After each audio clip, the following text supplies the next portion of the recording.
Buen día, bienvenidos al tercer programa de Vení que te cuento. Ya llegamos al tercero, Vasco. Tercer programa.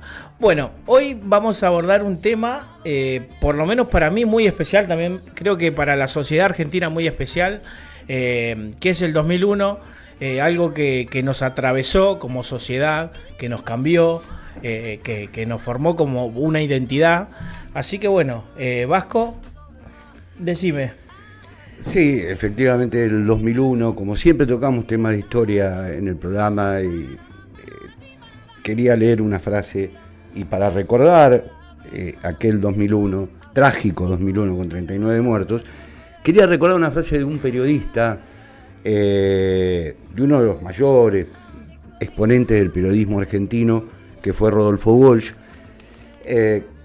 aquel de la carta abierta a la dictadura militar, que fue secuestrado, asesinado, llevado a la ESMA, herido y después desaparecido hasta el día de hoy, que decía lo siguiente: nuestras clases dominantes han procurado siempre que los trabajadores no tengan historia, no tengan doctrina, no tengan héroes ni mártires. Cada lucha debe empezar de nuevo, separada de las luchas anteriores.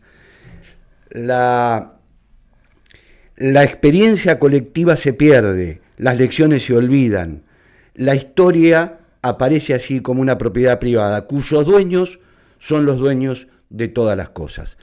¿Y por qué me remito a leer hermoso texto? Este texto de Rodolfo Walsh? Y bueno, porque las clases dominantes siempre han tratado de que nos olvidemos, por ejemplo, del 2001. Porque las políticas o el 2001 tiene causas y tiene el efecto. El efecto, en definitiva, fueron aquellos días tremendos de diciembre. Pero las causas las vamos a ir desarrollando a través del programa. Sí, la verdad que hubo causas, hubo consecuencias, y lo que hubo es que a 23 años de semejante hecho, mucha de la gente que hoy deposita su voto en las urnas no lo ha vivido, y creo que eso es lo que más queremos sacar a flote. Yo cuando estaba pensando el programa, uno de los primeros temas que se me había ocurrido era este, porque me parece que como decía bien al principio, nos ha marcado como sociedad. Sí, nos marcó y mucho, sin duda. Hubo un antes y un después. En principio, para sintetizar cuáles fueron las causas que desembocan en aquellos días de diciembre que terminó con 39 muertos y un presidente que renunciaba y se iba en helicóptero, tenemos que remitirnos un poquito más para atrás, que fue el gobierno de Menem. Claro. Un gobierno que se presentó como el famoso la revolución productiva, salariazo. Venía a ser gobernador representando, casi era Facundo Quiroga, el Chacho Peñalosa, ¿no? El gobernador de La Rioja, peronista, había estado preso durante la dictadura militar, de golpe ganó la presidencia, y se sentó junto a Dromi, a un grupo de liberales, y anunció una reforma del Estado que terminó privatizando en el marco obviamente de un gobierno de Alfonsín que había fracasado, que se tuvo que ir antes, que hubo un acuerdo entre Menem y Alfonsín para que se adelanten las elecciones, elecciones que gana Menem, y producto de esa imagen que tengo yo todavía de la asunción de los 90 ahí, cuando Menem asume, y veo esa mesa anunciando la reforma del Estado, entre otras cosas, Dromi dice nada va a ser del Estado, lo que tenga que ser, en fin, privatizar absolutamente todo. ¿Para qué? Para que entren dólares a la Argentina. La Argentina estaba destruida, no tenía dólares, estaba endeudada, había una crisis social, y bueno, esta venta de nuestra soberanía en cuanto a nuestra riqueza, desde YPF a la Aerolíneas Argentina, desde los canales de televisión hasta el último hasta la última empresa, así sea estratégica, no, de la Argentina, fue privatizada por Menem. Eso le permitió la entrada de dólares al Banco Central y le permitió llevar adelante lo que 2 años después, en función de bajar la inflación de la Argentina, pues habíamos llegado casi al 3.500% de inflación durante el gobierno de Alfonsín, bajar la inflación, esta obsesión. Nadie está de acuerdo con que haya inflación, porque eso si de alguna manera perjudica a todos los trabajadores.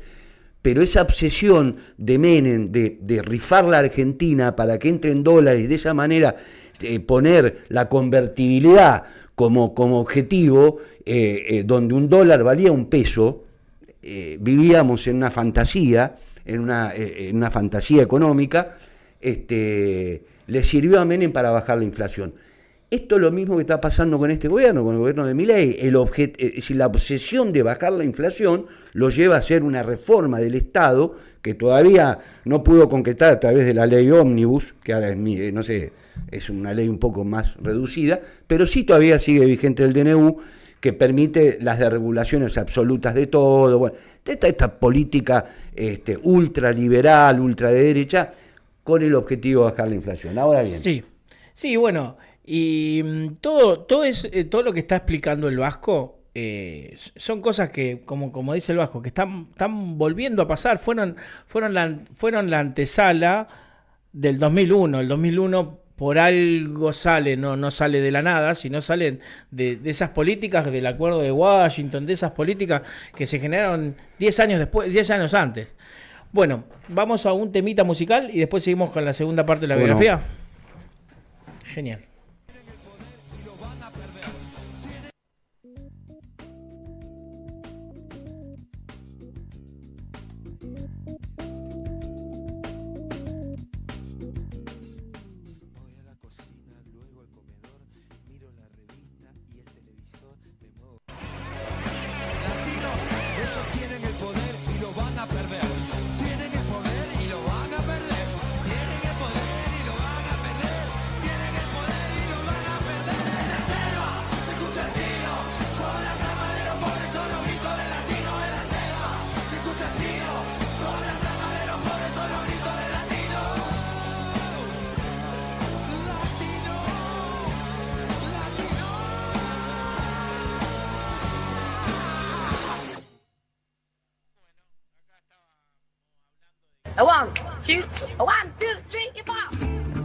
Acá estábamos hablando con el Vasco, me dice que me critica, dice que si no conseguí tema de Palito Ortega para pasar. Nada, lo que pasa es que no coincidimos mucho en algunos gustos, no en todos, pero en algunos gustos musicales. Hoy les explico, vamos a vender el programa.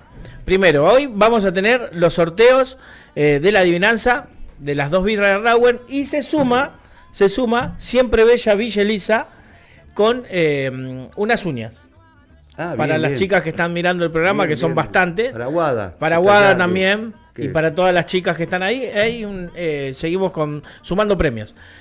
Y hoy, en una tarde nublada, que seguramente se comió tortas fritas, vamos a hacer hincapié en el 2001 y en el folclore, que realmente yo creo que la década del 90 y los 2000, creo que el rock fue esa manera, esa rebeldía de tratar de demostrar que las cosas estaban mal. Pero también del lado del folclore se ha hecho bastante y creo que eso es lo que queremos dar hincapié. Vamos a poner algo de rock, pero va a haber mucho más folclore. Vasco, ¿seguimos con la segunda parte? Bueno, sí, yo decía que estas políticas menemistas, que le van a dar en principio durante algunos años un éxito, pero es como todo, la venta de las joyas de la abuela un día se termina. Si el país no produce, si el país importa más de lo que produce, si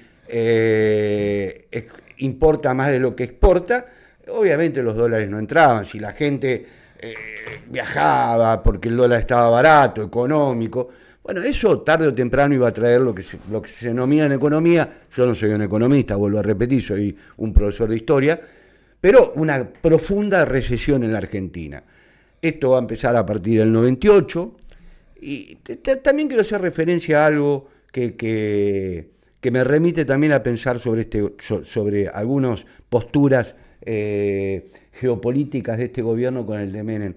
Cuando hubo dos grandes atentados que todavía el pueblo argentino no puede olvidar. Uno fue en la embajada de Israel. No, el primero fue en el 92 en la embajada de Israel, correcto, y el segundo la AMIA. La AMIA fue tremendo porque muertos, en fin, lo que fue eso, ¿no? ¿Y esto a qué se debió? Y se debió a esas relaciones carnales que palabras de Ditela, en palabras de Ditela, su embajadora, hablaba de las relaciones carnales con los Estados Unidos. Y mandó dos barcos que la Armada tenía, que la verdad que la Armada en ese sentido sabemos que no tenemos barcos importantes, a la guerra del Golfo, a la primera guerra del Golfo. Que obviamente apoyando a los Estados Unidos contra Irak, que había tomado Kuwait. Ahora, ¿eso qué representó? Y bueno, la represalia después. Ahora, cuando Milei plantea que acá la única alineación posible es con Israel y con Estados Unidos, y que además apoya los bombardeos hacia Irán y demás, y vuelvo a repetir, como dije el programa pasado, sin tener en cuenta en lo más mínimo, sin hacer referencia a lo más mínimo al genocidio en Gaza, lo que está haciendo Israel, y bueno, las políticas coinciden. Por eso cuando Milei, el presidente... Es imposible no hacer una comparación con los 90 y con los principios del 2000 con el gobierno actual. Pero si Milei lo dice. Sí, el mejor gobierno fue el de Menem, que nos llevó a la crisis del 2001. Es decir, haciendo esta síntesis del gobierno de Menem, que podemos profundizarla muchísimo más, pero bueno, no nos da el tiempo a través del programa, esa convertibilidad que generó la baja inflación y demás, no estaba acompañado de suba de salario. Recordemos los jubilados como estaban, recordemos los ajustes, ya no había más nada para vender. Bueno, ¿qué quedaba? Absolutamente nada, y comenzó a haber un periodo de recesión. Se venía un estallido. Y otra cosa, después se vino la elección, la reelección. Y bueno, después vino el gobierno de la Rúa, que muchos de sus ministros, como Patricia Bullrich, son los que están ahora. Bueno, sí, obviamente, Patricia Bullrich era la ministra de Trabajo, fue la que se encargó de bajarle a los jubilados y a todos los empleados y trabajadores el 12% o 13% del salario. Hoy es la ministra de Defensa, había sido Montonero. La verdad que, bueno, todos estos personajes que después se habla de la casta política, más casta que Patricia Bullrich no hay.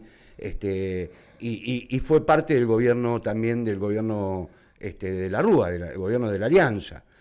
Ahora, ¿cómo se conforma la Alianza?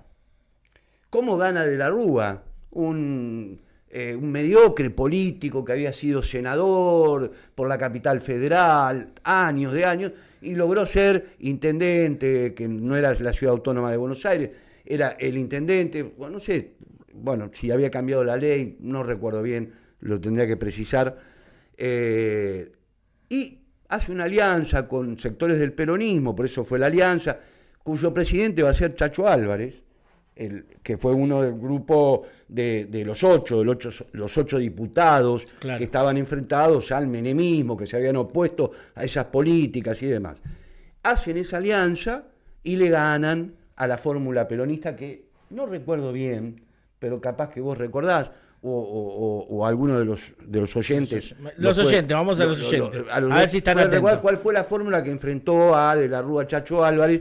Que creo que fue, si mal no recuerdo, Duhalde. Sí, Duhalde sí, pero no me acuerdo con quién. No sé si era Duhalde Scioli, Duhalde Palito Ortega. La verdad que no recuerdo bien ahí quién era el vicepresidente en la fórmula, pero estoy casi seguro que fue Duhalde. Las elecciones se perdieron, ganan las elecciones de la Rúa. Yo sé que Duhalde estuvo disputándole el lugar a Néstor Kirchner hasta lo último, hasta que la imagen positiva de Néstor Kirchner subió un montón y se hizo un paso al costado. Pero ahí estamos ya en el 2002. No, por eso te digo, hablando de esto. Y te diría que la imagen de Néstor en ese momento no era tan, digamos... creo que un 1 o 2%. 1 o 2%, después fue creciendo. Sí, creció hasta el 6%, pero cuando Duhalde lo elige como presidente, como candidato a presidente, ahí le da el puntapié, claro. Digamos... Yo tenía, vamos a los libros, yo tenía que era un 20, vos decís que es un 6. Recuerdo algunas encuestas que se daban de imagen positiva, pero viste, las encuestas siempre son bastante relativas. Bueno, y ahí como decíamos que se venía un estallido, vamos al primer tema. No sé si les doy una pista de cuál va a ser el primer tema. Ahí. No soy pobre porque vivo y con el vivir me alcanza. No soy pobre porque vivo y con el vivir me alcanza. No soy rico porque a veces me anda chiflando la panza.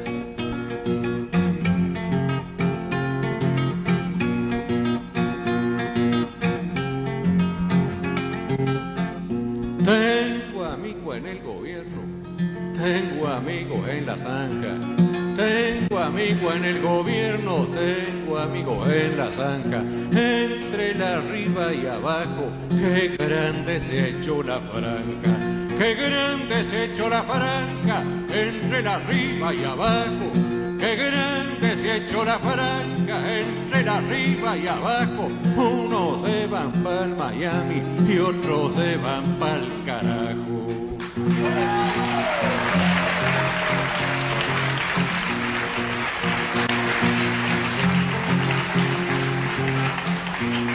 Se preparan los muchachos por si se vienen los malos. Se preparan los muchachos por si se vienen los malos. La Constitución me ampara a carabinazo y palo.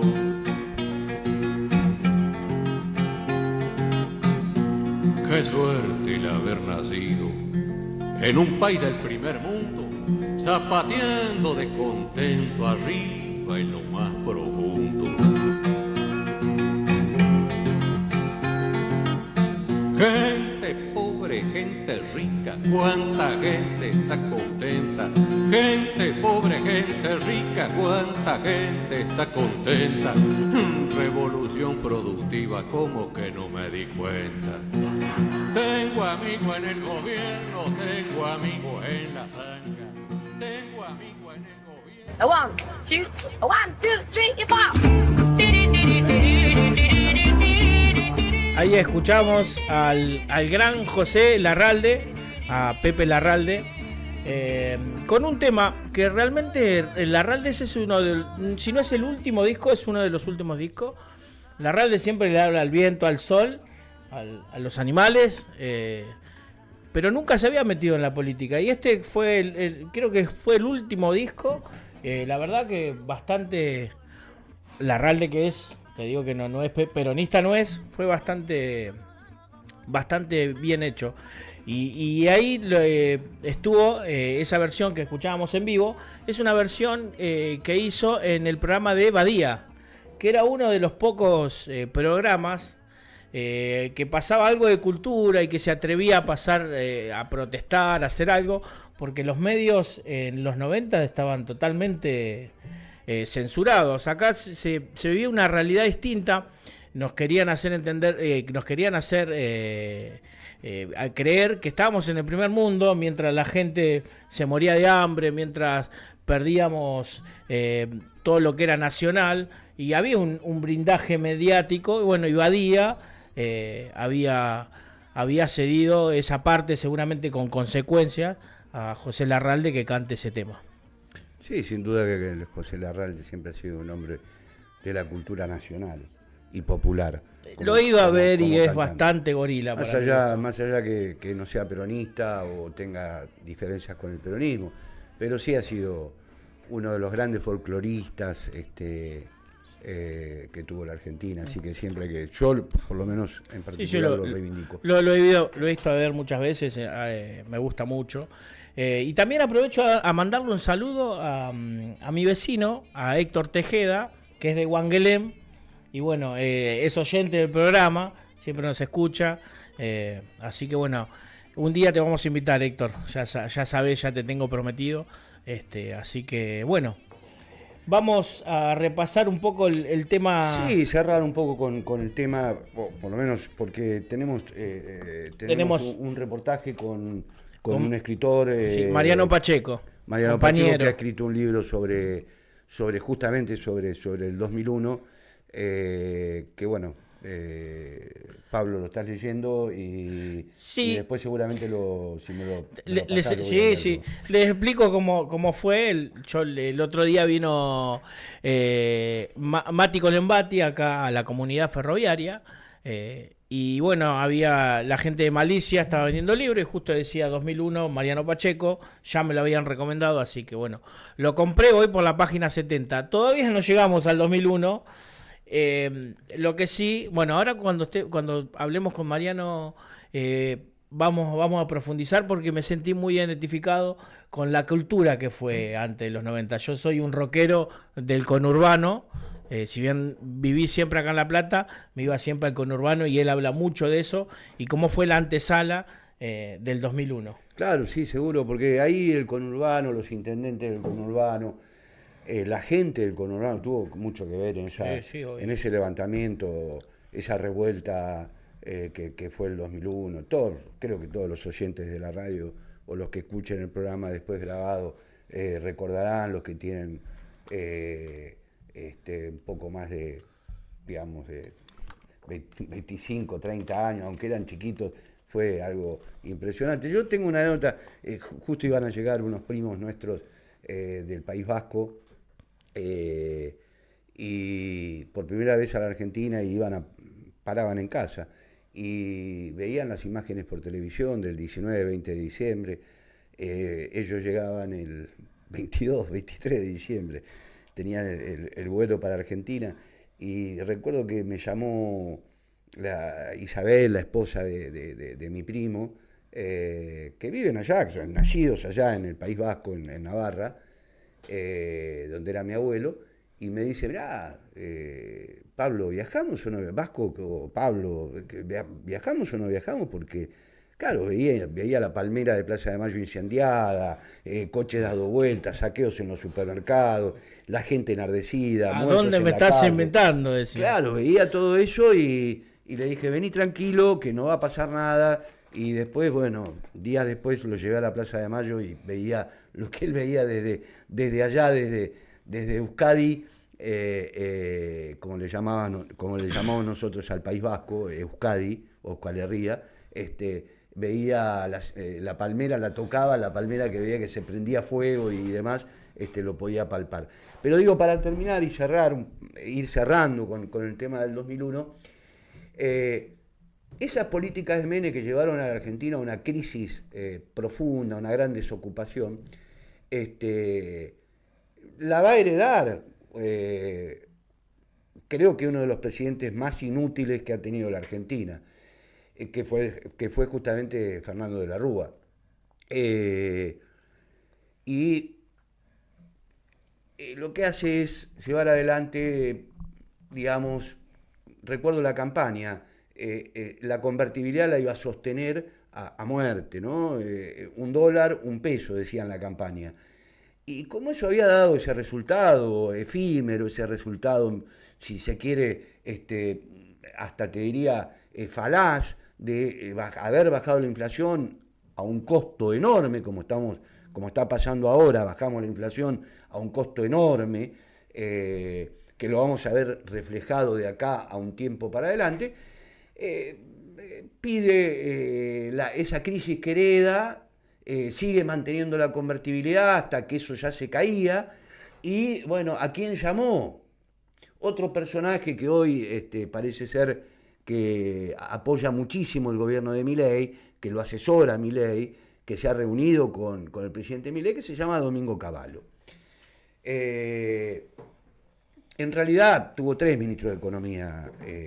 Tocamos madera por la duda. Sí, 3 ministros de Economía. Machinea, que fue un fracaso, asume López Murphy, qué casualidad, López Murphy, diputado nacional, apoya también el gobierno de Milei, las políticas de Milei, y que fue ministro de Economía, duró 15 días. Una de las cosas que anunció fue un ajuste brutal en las universidades. Qué casualidad.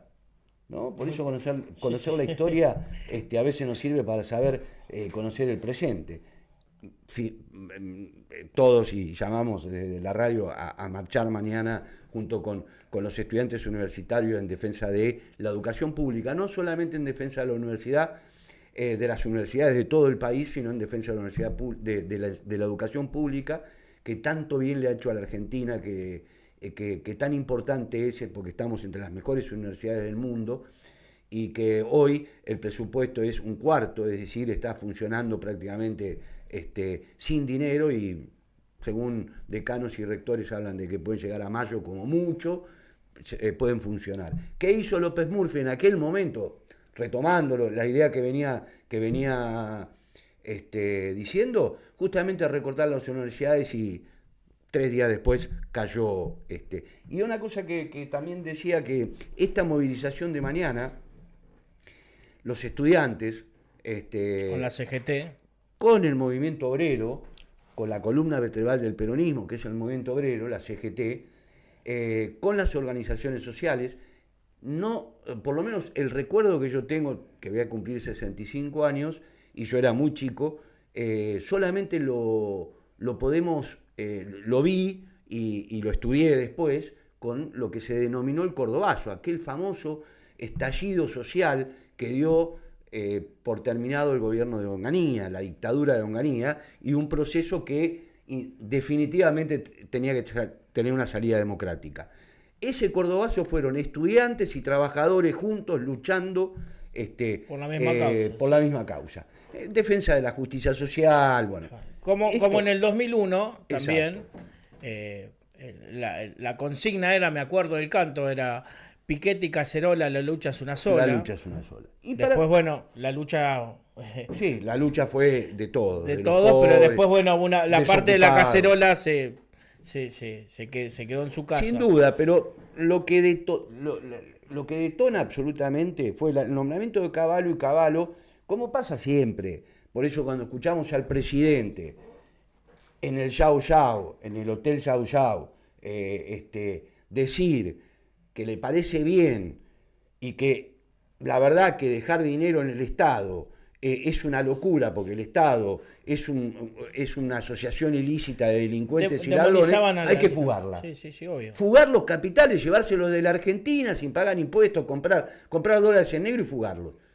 Y bueno, de alguna manera lo que fue pasando, volviendo para atrás en la historia, en ese 2001, y cuando Cavallo era el ministro de Economía, después de López Murphy, fue ver cómo esos capitales huían desesperados, se llevaban, se fugaban todo, y puso lo que se denominó el corralito.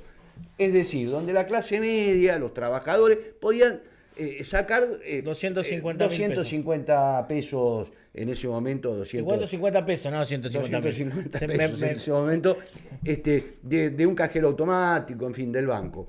Y con eso, creo que era semanal.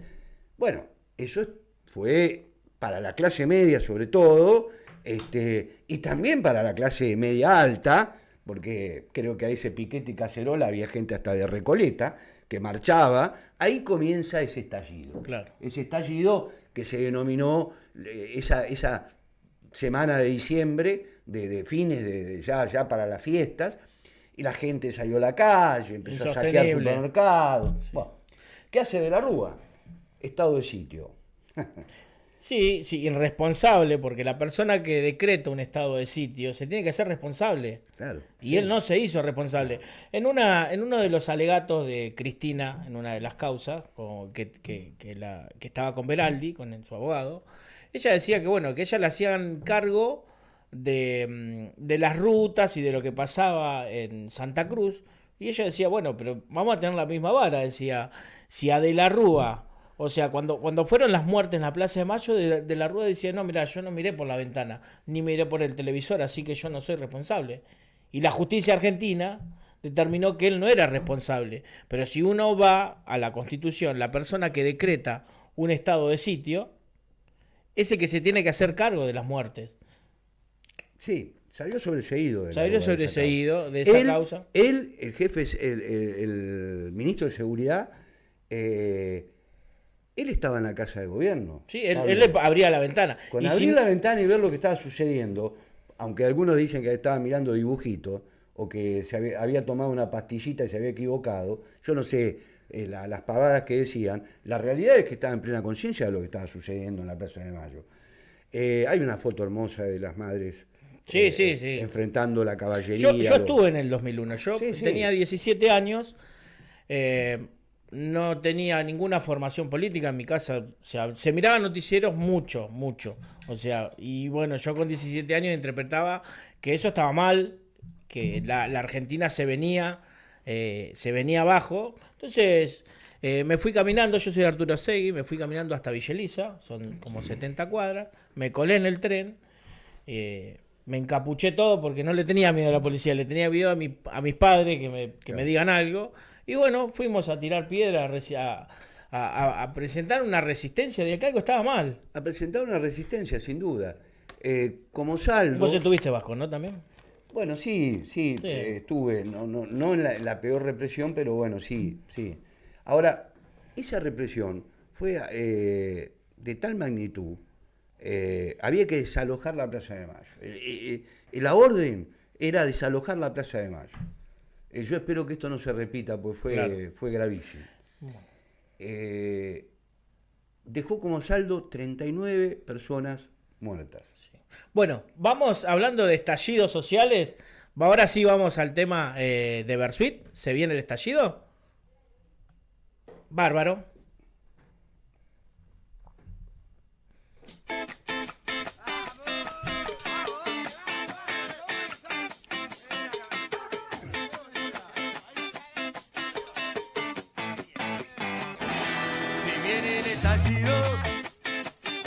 Si viene el estallido de mi guitarra, de tu gobierno también.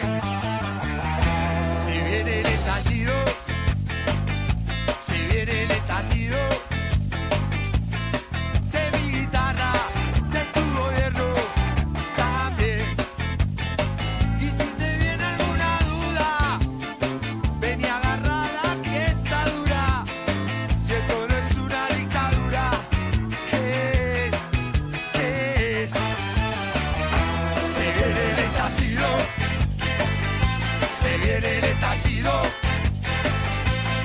de mi guitarra, de tu gobierno también. Se viene el estallido, se viene el estallido de mi guitarra, de tu gobierno también. Y si te viene alguna duda, che, ven y agarrala que está dura. Si esto no es una dictadura, ¿qué es? ¡Vamos, carajo! Se viene el estallido, se viene el estallido de mi garganta, de tu infierno también. ¡Vamos! Se viene el estallido, se viene el estallido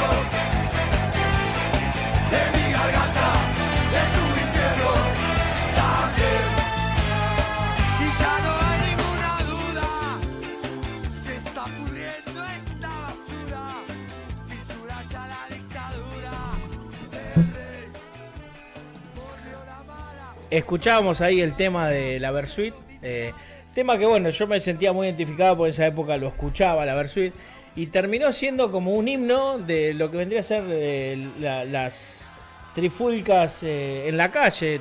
Cada vez que hay un gobierno que empieza a hacer las cosas mal, como en este caso, que se ve que no hay una salida, la gente empieza a cantar. Ha sido un himno esto de Bersuit. Sí, hablábamos de ese estallido, dejó como saldo 39 muertos, pero dejó también como saldo una solidaridad enorme. Hay un caso de chico que le dan un balazo en la cabeza, cae ahí, ¿qué fue? Frente, cruzando cerca del Cabildo, fue... no y recuerdo. por todos lados, hubo por todos lados, en las provincias también. Y otra persona que estaba ahí, le hace RCP y le salva la vida.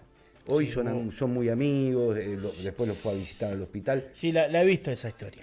Bueno, hubo escenas muy conmovedoras de aquella época. Hasta que, bueno, finalmente sabemos que termina yéndose el helicóptero el día 22 de diciembre, Sí. si mal no recuerdo. La renuncia de la Rúa. Ya había renunciado Chacho Álvarez, Sí. obviamente no había vicepresidente, que era la sucesión natural. Que fue muy me acuerdo del festejo de Haddad, en vivo. En vivo Claro, junto con el otro gorila del Laje. De Antonio Laje. Claro, que festejaban Sí, la renuncia. la renuncia de la Rúa. Pero ya había renunciado el vicepresidente, por eso decía que no había sucesión. No, la sucesión natural sería la del vicepresidente en caso de renuncia al presidente. Bueno, Vasco, vamos a tirar la consigna de acá de lo que vendría a ser. Son para las dos Sí. birras y para las uñas de Rocío Izarroalde de Siempre Bella. Sí. Vamos con la primer pista. Quando não tinha nada eu quis, quando tudo era ausência esperei, quando tive frio tremi, quando tive coragem liguei, quando chegou carta abri, quando ouvi Loli dancei, quando o olho brilhou entendi, quando criei asas voei, quando me chamou eu vim. Hermoso tema, Vasco. Hermoso tema. Me encanta este tema. Bueno, y esa es la primera pista. Podemos dar más porque andamos medio ahí de tiempo para que explote el chat. Quiero ver cómo explota en el chat, así que bueno, la segunda pista que yo voy a dar, después vos te vas a desplayar. La segunda pista es que le gustaba manejar camiones al personaje de hoy. O surgió de eso. Era un Sí. gran camionero. Yo voy a dar una pista que Que no sea tan obvia. No. Pero una pista que me relacionó con él de alguna manera. ¿Que estuviste con él? ¿Estuviste No, con Lula? no. Ah, está bien. No, pero no digas el personaje. Ah. Bueno, Bueno, igual ya hay un ganador, ¿eh? así. Sí, ya hay un ganador. Bueno, Sí. No, yo iba a decir que tuvo cáncer. Tuvo cáncer de laringe, era fumador. Y yo hace 3 años también ¿Sabes cómo me van a dar padecí por esto que me equivoqué? Claro, ¿cómo no va a poner Lula si lo dijiste No- vos? no se te va. No es serio. eso. Bueno, igual ya tenemos una ganadora. Está bien. Sí. No, me refería a que tuvo cáncer de laringe, que tuvo el mismo tratamiento que tuve yo y Lula salió adelante. Y Igual hoy que tiene- vos. Hoy tiene casi 72 años y es un luchador. Y yo también salí adelante, gracias a Dios, hace 3 años. Sí. Así que, Buenísimo. Bueno, vamos a la entrevista telefónica. sí. A ver si ahí retomamos con Mariano. Hola Mariano, ¿cómo estás? Hola, ¿cómo va? ¿Cómo andás? ¿Todo bien? Bien. Bien. Mira, Acá, en primer escuchando. lugar te quiero comentar que me compré, que yo lo estaba, no sé si escuchaste, me compré un libro tuyo, no lo terminé de leer, pero parece, así te lo voy a decir, hermano, parece que viviste conmigo, porque yo soy de la generación de, también, no era tan, soy un poquito más chico que vos, pero viví exactamente lo mismo en el conurbano, cuando decías que comprabas el alfajor Capitán de Espacio, el fulbito de 10 centavos, la racia, el heavy metal, bueno, en tu caso era más hardcore, y cómo ese escenario que nos dejaba a los jóvenes aislados porque no había mucho para hacer. Sí, bueno, un poco ahí en 2001, Odisea en el conurbano, cuento un poco ese recorrido de los años 90, como el subtítulo dice, un poco en función de esas historias de amor, de amistad y de rock que acompañaron el proceso de politización de muchos que después terminamos formando parte de las militancias populares, ¿no? Así que sí, ahí el hardcore, el heavy metal, el pan rock, los recitales, los fanzines, todo eso fue, fichines. bueno, un poco lo que pudimos hacer en ese contexto, ¿no? Previo a que estallaran todas las grandes rebeliones y luchas que después de algún modo desembocan en 2001. Sí, sí. ¿Y qué te iba a decir? La verdad que no lo pude terminar de leer tu libro, pero, viste, porque tengo poco tiempo, pero me da unas ganas de quedarme de noche y me quedo dormido. Leo 2 o 3 páginas y me quedo dormido, pero ayer. Pero la verdad que me encantó, me encantó. Contanos cómo fue tu experiencia en el 2001, o qué fue lo que llevó a que vos estés en el 2001. Bueno, un poco todo ese recorrido, ¿no? Yo de algún modo empiezo mi militancia bastantes años antes, en el año 96, en el contexto de la movilización del 24 de marzo. Digo, todas cuestiones que quizás hoy en día empiezan a ser revalorizadas, revisitadas al calor de la coyuntura que atravesamos con el gobierno de Javier Milei, ¿no? Como la marcha del 24 de marzo del 96 fue una marcha que viene de algún modo a contrarrestar varios años de impunidad, de discursos, ¿no?, de apología del olvido. Es una gran movilización donde además emerge con mucha fuerza la agrupación Hijos, los scratches, ¿no?, bajo la consigna si no hay justicia hay escrache, Claro. en función de todos los militares que habían sido liberados luego de los indultos de Menem y las leyes de obediencia debida y punto final de Alfonsín. Y bueno, justo coincide ese mismo año, es un poco el año también de la poblada en Cutralcó, de las grandes movilizaciones que comienzan a hacerse contra la ley federal y la ley superior de educación y en defensa de la educación pública, la marcha 100 de jubilados y la figura bueno, de todo lo que implicaba un proceso insurgente, las madres de Plaza de Mayo, todo ese proceso acompañado también por el rock, ¿no? Sí. Entonces, como en mi caso veníamos de experiencias anteriores de rock, enlazamos un poco todo ese recorrido. Claro, invisibilizada por los medios de comunicación. Totalmente invisibilizada Sí, sí. y uno veía los discursos, o sea, uno veía que se enteraba que había un piquete en Cutralcó cuando había incidentes, pero no te ponían los incidentes, siempre haciendo quedar a alguien como malo, y no te ponían la verdadera causa, como hace TN hoy en día, que se fija, viste, qué calle cortan y no te dicen por qué la están cortando. Sí, sí, exactamente. Y cuando mostraban, bueno, era para estigmatizar, ¿no? Como recuerdo el programa de Mariano Grondona, por ejemplo, que era uno de los personajes comunicacionales de aquellos años, que quizás invitaba a la agrupación Hijos o a otros referentes de la lucha política de aquellos años, pero totalmente para estigmatizarlos, ¿no?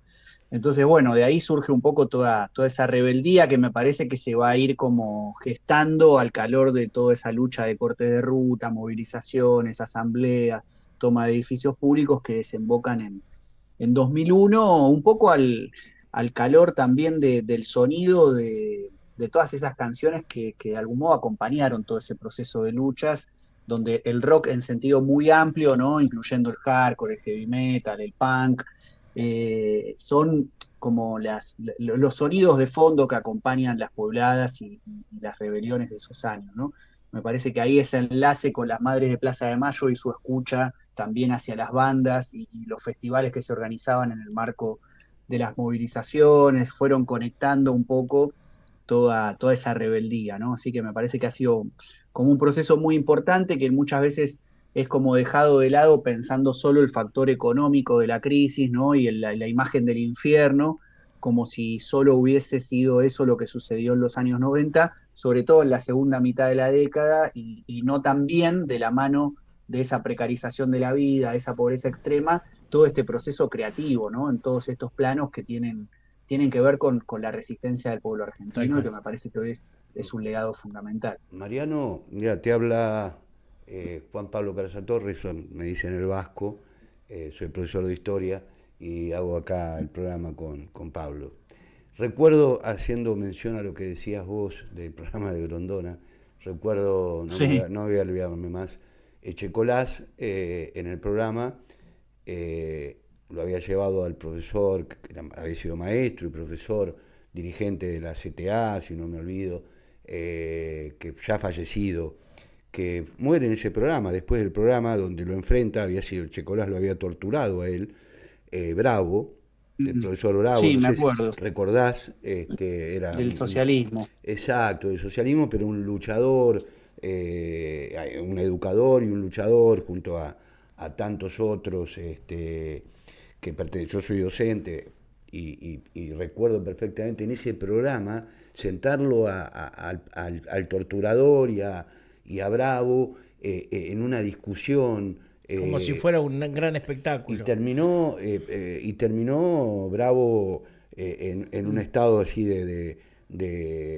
recuerdo, ¿no? El programa, pues yo lo estaba mirando y yo no podía creer lo que miraba, lo que veía, y recuerdo a Bravo en un estado de nerviosismo, de impotencia, que cuando sale del set de televisión tiene un paro cardíaco y muere.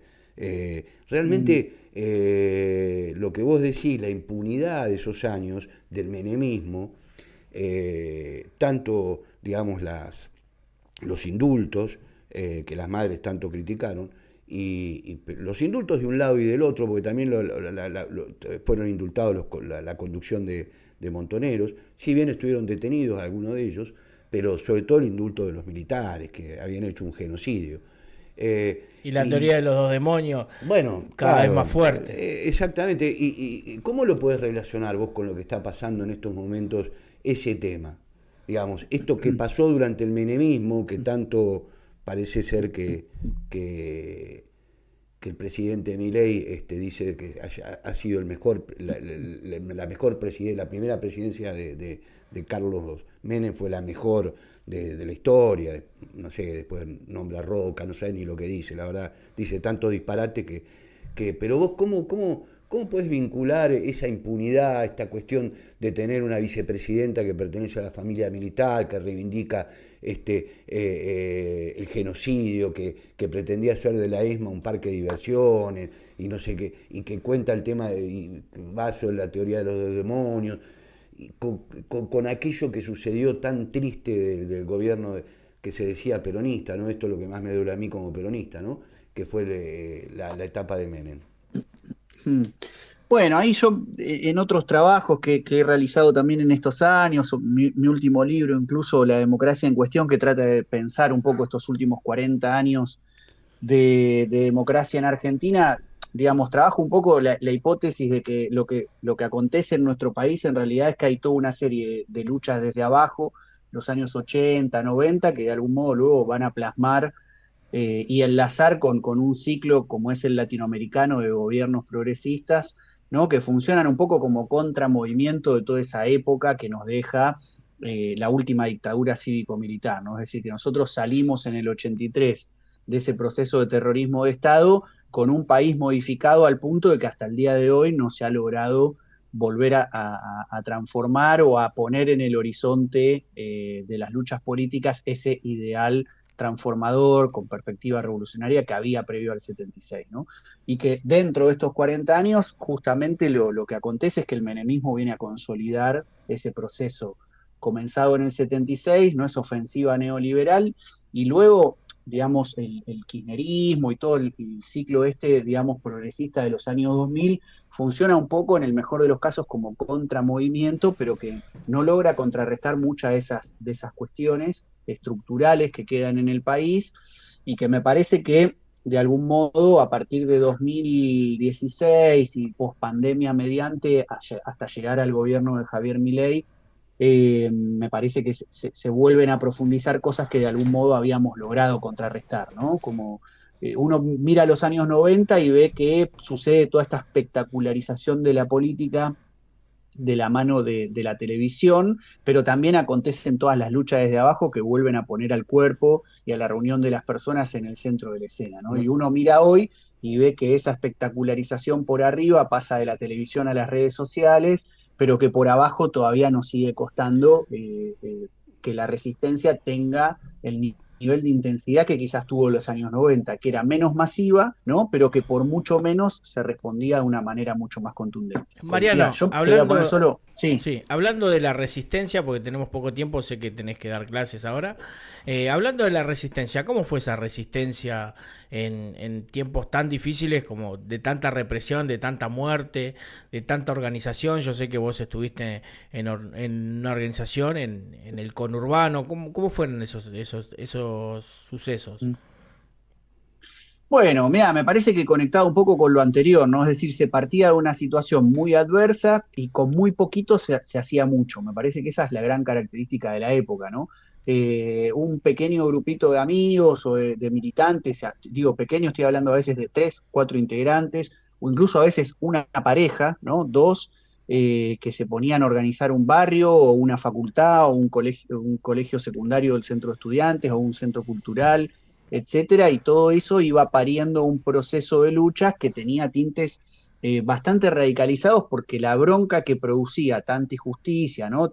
Tanta, como decíamos recién, espectacularización de la política por parte de los sectores de poder, bueno, generaba mucha indignación, ¿no? Entonces, me parece que la característica de esos años es un poco esa, con muy poco se hizo mucho y ante cuestiones concretas de injusticia se respondía de una forma contundente. Yo justo antes de la pregunta les iba a poner un ejemplo, quizás con esto cierro, pero que me parece que es emblemático de lo que está también sucediendo hoy en día, y que es que en medio de ese proceso de impunidad, recuerdo que una vez un compañero muy querido, cercano, va caminando por la calle, creo que a la salida de una movilización, y lo ve a Astiz, al genocida, sentado en un bar, no sé, tomando un café, comiendo una pizza en la mesa que daba hacia la calle. Y no lo dudó, entró y lo empezó a agarrar a trompadas a Astiz en medio del bar, ¿no? Y llegaron los canales y filmaron, etc. Sí, recuerdo. Entonces, la acción directa era muy, muy contundente, ¿no? Y en todos los planos, en los planos materiales, pero también simbólicos. Recién hablábamos del programa de televisión de Grondona, y recuerdo también allí cuando alguna vez fue algún dirigente de Quebracho y dijo, venimos acá solo a decir una cosa, estamos para propugnar que se rompa a piedrazos el espejismo neoliberal, ¿no? Entonces, es decir, no se iba a la tele a buscar acomodarse, caer simpático y ver si con eso se lograba mayor llegada a sectores despolitizados, sino que se tenía una postura contundente. Me parece que todo ese proceso de algún modo desemboca en 2001, es el fundamento, la base sobre la cual se constituye ese contramovimiento progresista de los años 2000, y hoy estamos, me parece, en una situación de empantanamiento donde tenemos que resolver un poco cómo salir hacia adelante. Así que bueno, mañana hay una gran movilización convocada en defensa de la educación pública. Ojalá que ese y otros episodios ayuden a dinamizar un nuevo vector de luchas que pueda poner las cosas en su lugar frente a una aplanadora como está planteándose este gobierno de Milei, avanzando, avasallando los derechos más elementales de las personas y del pueblo argentino. No, una sola, seguramente vamos a coincidir. ¿Vos creés que se perdió la batalla cultural? Bueno, sí, yo creo que en gran medida ahí hay más, sí, batalla cultural como una forma de decirle, ¿no? A esa lucha ideológica, sensible, por valores, ¿no? Creo que sí, que ahí han desatendido mucho las organizaciones sociales y las estructuras políticas justamente el elemento de esa lucha cultural, ¿no? Está bien. Bueno, Mariano, te agradecemos mucho. La verdad, me hubiera encantado tener más tiempo, pero bueno, ya vamos a ver si extendemos el programa y te llamamos de vuelta. Y bueno, vos me dijiste que ibas a andar acá por la comunidad el lunes que viene, así que bueno, te voy a invitar a algunos capitán del espacio. Bueno, perfecto, bienvenido sea, entonces, sí, Bueno, ya andaremos por allí la semana que viene. un fuerte abrazo, compañero. Nos vemos, muchas gracias. Bueno, un abrazo a ustedes, gracias por la comunicación. No, gracias a vos. Chau. Bueno, ahí teníamos a un gran referente de lo que fue, ¿no? Y vamos al próximo tema que describe lo que... Este tema es de folclore y describe... el Vasco siempre me mira por los temas porque describe muy bien a lo que fue el 2001, lo que fue el post-2001, que cómo se vivía, cómo la crisis te obligaba. Se hizo en el 2011, se hizo ese tema, pero creo que es lo más al hueso y lo más crudo que encontré y me gustaría compartírselo. A ver, señor diputado, ¿qué le ha pasado que se olvidó del bendito pueblo obrero que usted en campaña siempre nombró? Tengo mis hijos pidiendo que por la calle siempre se ven, y usted se aumentó la dieta y yo a la dieta la hago muy bien. No puedo ser piquetero porque los gases me hacen muy mal, y al policía que era amigo ahora lo tengo como rival. Mi carrito de ciruja no encuentra carga, se ha puesto bravo, y el papel que ahora levanto lastima mi alma con 10 centavos. ¿Qué te ha pasado, justicia, si por ser pobre a mí me pegás? y el que se llevó la plata anda de joda y en libertad.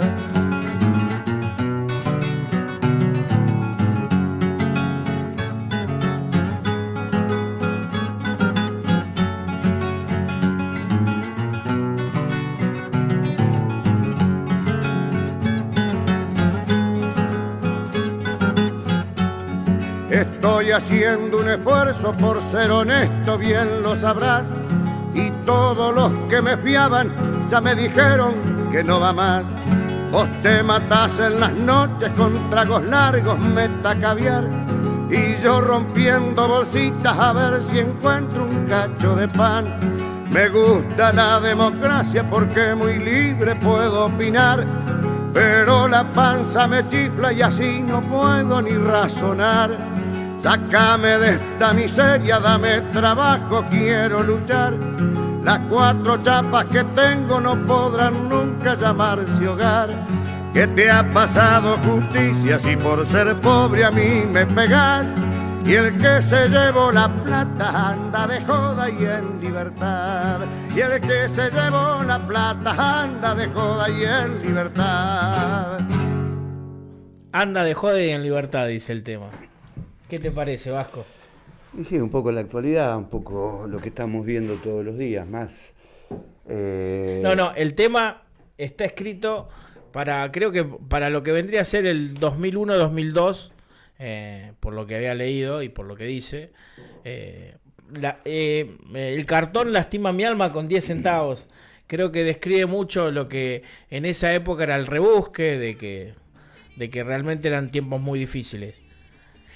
Vasco, si vos tendrías que comparar el 2001 y tendrías que hacer hoy una visión de lo que es el gobierno de Javier Milei. Y bueno, están íntimamente relacionados en muchísimos aspectos y tienen muchas características similares, si queremos. Desde el punto de vista económico, sin duda, brutal ajuste sobre la clase trabajadora, sobre los jubilados, sobre los sectores más desprotegidos. En realidad es difícil comparar, son etapas distintas, coyunturas políticas distintas. Se parecen mucho en el sentido de lo que es el neoliberalismo, la crueldad. Recuerdo a Caballo llorando con Norma Pla, unas jubiladas, pidiendo que iban, no sé qué día marchaban, si los miércoles o los jueves, al Congreso, miércoles. Llorando, se le caían las lágrimas de cocodrilo. Bueno, esto es un poco, pero este gobierno es mucho más cruel todavía. Sí. Este gobierno no le importa a aquel que no tiene los remedios. No. Estamos medio corto con horas. Bueno, no, los remedios con cáncer, se está muriendo, sí. No les entregan la medicación oncológica, no entregan comida a los comedores. Bueno, estamos viviendo momentos muy, muy difíciles. No le interesa a la gente, están totalmente ajenos a lo que pasa con la gente. No les interesa, a ver, yo lo que quiero ver, se vive tiempos difíciles en los barrios, no, yo pateo mucho los barrios, yo veo gente bien vestida, que se nota que ha estado en otro rango social, revolviendo la basura. Ayer domingo era impresionante la gente que estaba revolviendo basura. Personas de la tercera edad que no le alcanzan los remedios. Y lo importante es que no hay plata, que siempre estos gobiernos neoliberalistas lo que hacen es prometerte que más adelante vas a estar bien y después no estás bien. O sea... Y en eso hago hincapié, o sea, ¿a vos te van a decir que vas a estar bien? A ver, los nenes, el cerebro de los nenes que tienen menos 3 años, si lo alimentás a hidratos de carbono, después no tenés un pibe que llegue a la facultad. Es muy difícil así. No, entonces eso es a lo que voy, que sí hay que darle tiempo. No. Si a vos te pasa una pastilla, no tenés que dar tiempo, La verdad que a mí me da mucha bronca gente que todavía lo sigue bancando, que cada vez son menos. Sí. La verdad es que esto va a empezar a cambiar cuando a la gente se le termine la paciencia. Hoy hubo una suba de transporte de un 52%, las prepagas, bueno, ni hablar, ahora retrotrajeron, mientras que la hermana de Milei, Adorni, todos estos personajes que están ahí, se aumentan los sueldos a 4 millones, 5, en 37 segundos le decía a Pablo, le decía el comentario fuera de aire, 37 segundos se aumentaron la dieta a los senadores un 135%, mientras que los trabajadores, salvo en la provincia, porque Axel Kicillof a los trabajadores públicos, y hoy lo escuché al gobernador de Formosa dándole un 27% de aumento, y el caso de Kicillof todos los meses paritaria, pero después, la verdad, está llevando a lo que se llamaba, para terminar, con lo que empecé con Rodolfo Walsh, a una miseria planificada. Muy bien. Bueno, vamos al último tema, pero bueno, al último tema vamos, al de las... ¿Cómo? Ah, los ganadores, sí, ahí. Los ganadores, acá, ahí está. Vamos a primero al vamos, que tenemos ahí, no sabemos bien porque llamarnos los dos a la misma vez. Vamos al tema, y es importante otra cosa, es importante la parada de mañana. El último tema tiene que ver, es un tema de la Universidad de San Martín, que ha hecho también un folclore en la época de María Eugenia Vidal, pero bueno, siempre actual esto, porque las derechas suelen repetir la misma receta. Así que bueno, vamos a ir con ese tema y nos vamos a ir despidiendo. Después de ese tema, volvemos a los ganadores. Estudiando puede un pueblo mejor plantarse en la vida cuando el saber se cultiva. Más cerca está la verdad y está la universidad con esta luz poderosa, herramienta tan virtuosa que el sabio la fortalece y el gobierno empequeñece con su arenga mentirosa.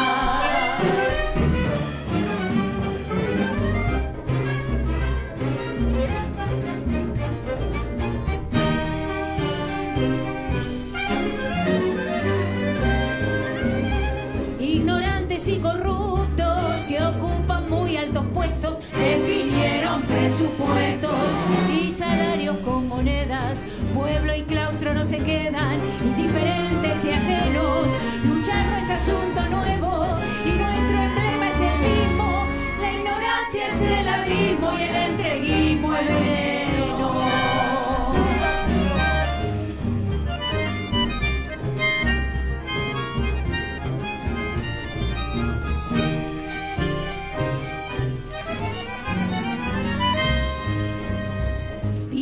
La gobernadora y ante el asombro del orbe los claustros no son palpores. Muy suelta de cuerpo. Este tema está hecho por alumnos y profesores de la Universidad de San Martín y es de Juan Falú, un temazo enorme. Mañana que se va a ver una resistencia en las calles, esperemos que haya un mensaje bastante contundente. Que sea masiva, sí, que cambie la situación. Bueno, vamos al ganador, léelo. Sí, la ganadora es Valeria Campi, de acá de Ringuelet. Genial, así que bueno, le damos un fuerte abrazo a Valeria. Y bueno, el tema de las uñas quedó vacante, así que se lo vamos a regalar a Guada. Y a la operadora, que siempre es una genia, que siempre nos tiene paciencia. Hasta cosas del Mercado Libre le consultamos. Así que bueno, Guada, te lo damos a vos, ahí en Siempre Bella. Así que bueno, este fue el programa de hoy. Vamos a seguir mejorando, lo prometemos. Pero salió muy bien. Y bueno, muchas gracias y nos vemos el lunes que viene. Bueno, muchísimas gracias. Siempre pública y gratuita.